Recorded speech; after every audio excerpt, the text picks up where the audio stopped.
Skuad Garuda mengalami kekalahan di Pakansari Bogor menghadapi Vietnam di lanjutan Piala AFF 2026.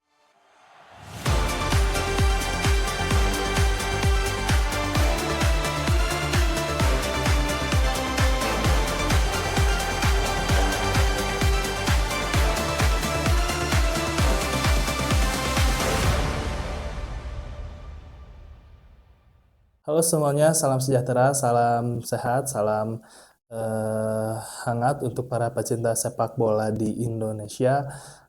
Tentunya melihat hasil kemarin, eh, kita cukup merasa kecewa dengan kekalahan telak dari timnas Vietnam yang dialami oleh skuad Garuda. Tidak tanggung-tanggung, skor 3-0.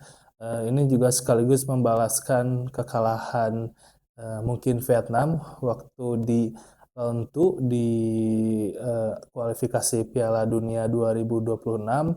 Saat itu kita menang dengan skor yang sama 3-0 di Midin, Vietnam. Gol berasal dari Ragnar Oratmangun, Jay Itzes, begitu.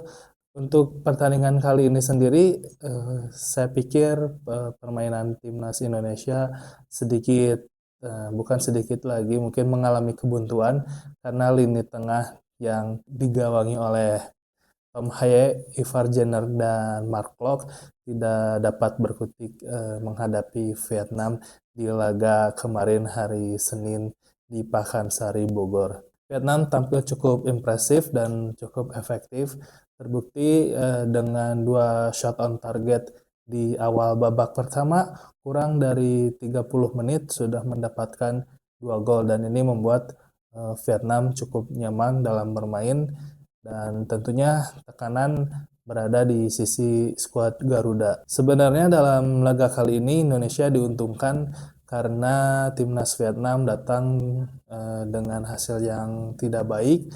Mereka ditahan imbang 0-0 oleh Singapura di stadion mereka di Vietnam. Tentunya seharusnya ini menjadi motivasi lebih bagi skuad Garuda karena tampil di hadapan pendukung sendiri.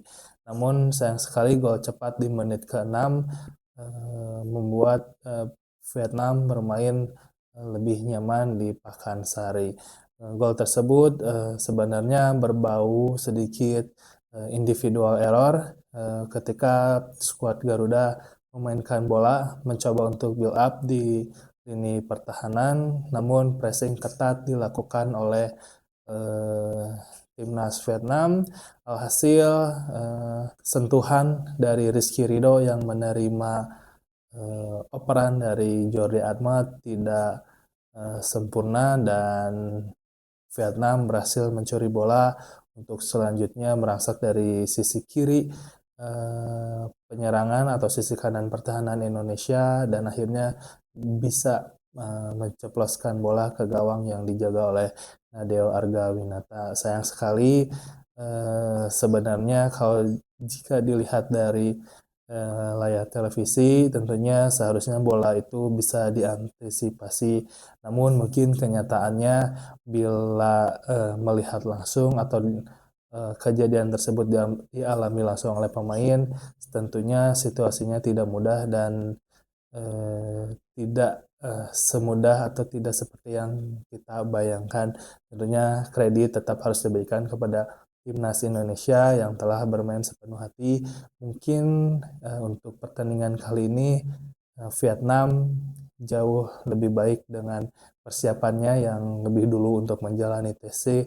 Terus ketika Kim Sang-sik tentunya kita ingat datang ke Stadion GBK untuk melihat pertandingan Indonesia melawan Mozambik. Tentunya ada beberapa catatan yang bisa ditulis dan diingat oleh pelatih Vietnam tersebut dalam menjalani pertandingan di Pakansari kemarin pada Senin 3 Agustus 2026. Gol kedua lahir juga dari pressing ketat, serangan balik dari timnas Vietnam, lagi-lagi dari sisi kiri penyerangan mereka atau dari sebelah kanan pertahanan yang digawangi oleh Eliano Renders dan Rizky Ridho. Tentunya ini menjadi satu celah yang bisa dimanfaatkan oleh timnas Vietnam dengan baik. Sisi kanan kita tentunya mungkin karena acap kali Rizky Ridho membantu penyerangan sehingga selalu menciptakan ruang kosong di sana dan tidak dapat ditambal atau di cover oleh Jordi Amat maupun Eliano Renders.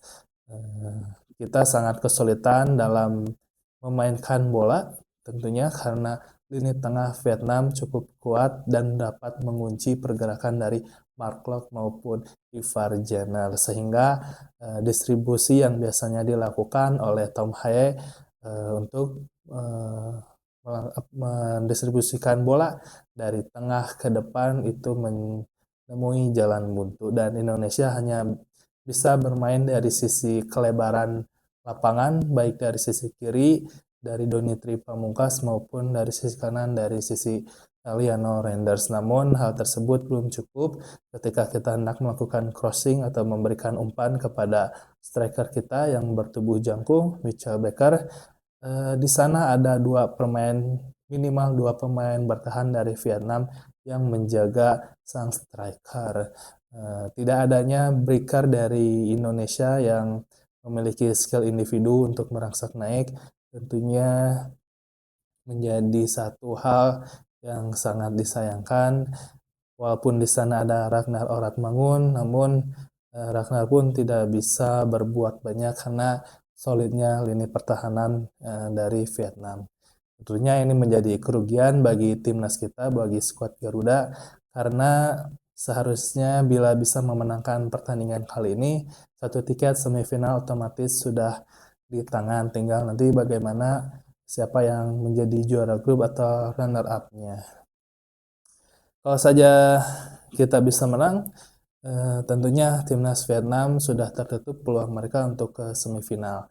Namun asa masih ada,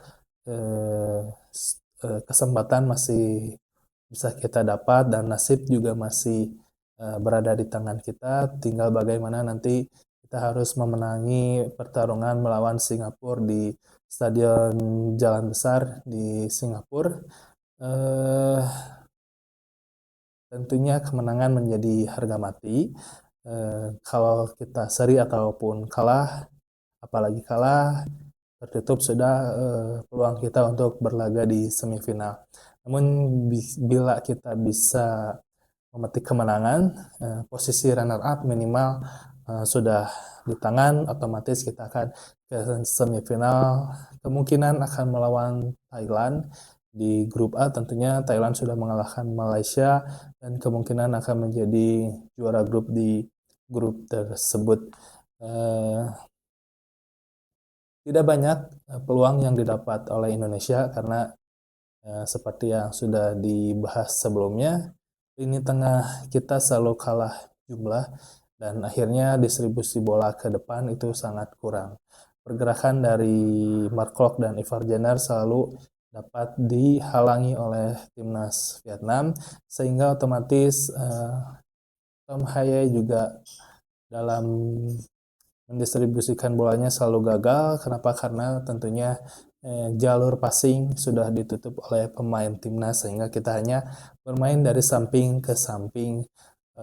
Namun ketika kita berada di sepertiga pertahanan lawan masih sangat sulit tentunya untuk mendapatkan